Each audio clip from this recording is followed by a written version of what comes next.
ভাবুন 2 থেকে 3 লক্ষ টাকা ইঞ্জেকশনের দাম, ওষুধের দাম, সেই ওষুধ গুণমান যেটা হওয়ার কথা সেটা নয়, অর্থাৎ কাজ হবে না। আমি খারাপ কাজ হওয়া, আরও খারাপ শারীরিক অবস্থা হওয়ার সম্ভাবনার কথা বাদই দিলাম, আমি বলছি কি মারাত্মক তঞ্চকতা চলছে। আর সেই তঞ্চকতা ধরার জন্য যে আইন, সেটা নাকি ক্রমশ শিথিল হচ্ছেন বলে ডক্টর চৌধুরী বলছেন।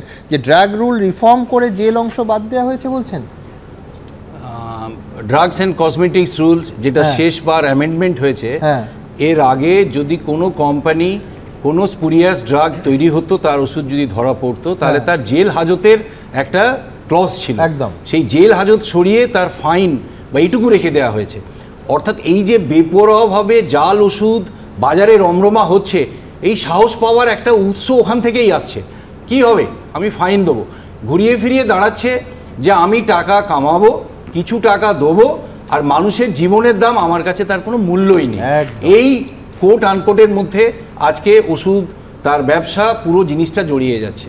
অনেক সময় জাল ওষুধ কিছু বেআইনি লোক তৈরি করে, তার একটা দিক, আর কোম্পানি নিজে জাল ওষুধ তৈরি করছে, সেটা তো মারাত্মক।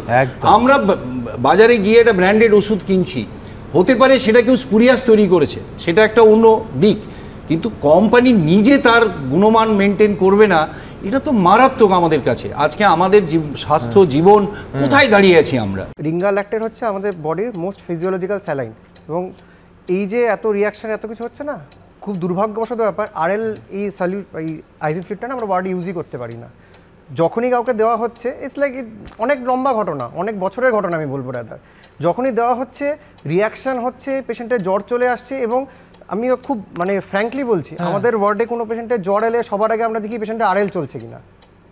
একদম একদম বেসিক কথা বলছি, একদম তাই। আরএল চলছে কিনা, পেশেন্টের রাইগার হচ্ছে, সিস্টার জানেন, আমরা সবার আগে ফ্লুইডটা বন্ধ করছি এবং immediately RL change, normal saline. এবং ওয়ার্ডের যা যা আরএল থেকে নর্মাল স্যালাইন, ডিএনএস, 5D সব হচ্ছে পশ্চিমবঙ্গ ফার্মাসিউটিক্যালে সাপ্লাই হয়।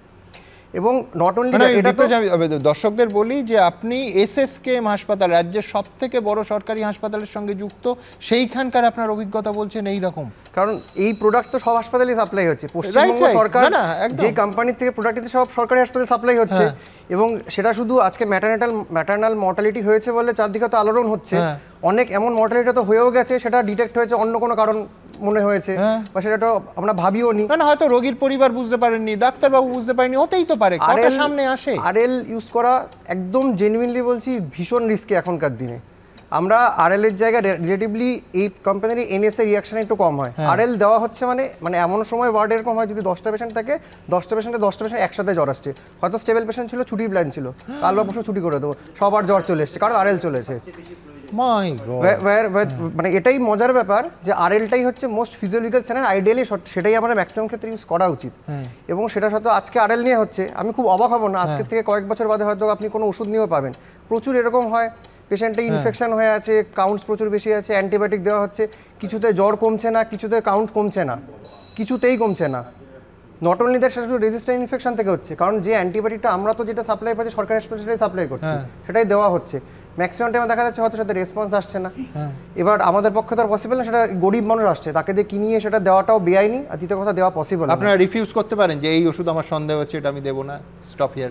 দেখুন, রিফিউজ করবো কিছুটা একটা দিতে হবে প্রমাণ। এবার সেটা আমার বা ওয়ার্ডের যারা সিস্টার সবারই হাত পা বাঁধা, কারণ সিস্টার একজন সামান্য একজন ওয়ার্ডের একজন স্টাফ, আমরা একজন সামান্য জুনিয়র ডাক্তারি, বা আমাদের স্যাররাও যারা আছেন, যা সাপ্লাই আসবে সেটাই দিতে হবে। এবার সেই যে সাপ্লাই যারা নিচ্ছে হাসপাতালে, তাদের তো কিছু করার নেই, কারণ গভর্নমেন্ট থেকে যাদের সাথে টেন্ডার হচ্ছে, তারা যে সাপ্লাই করছে, তারা যদি সেই কোয়ালিটি কন্ট্রোলগুলো মেনটেন না করে, তাহলে কী করে হবে।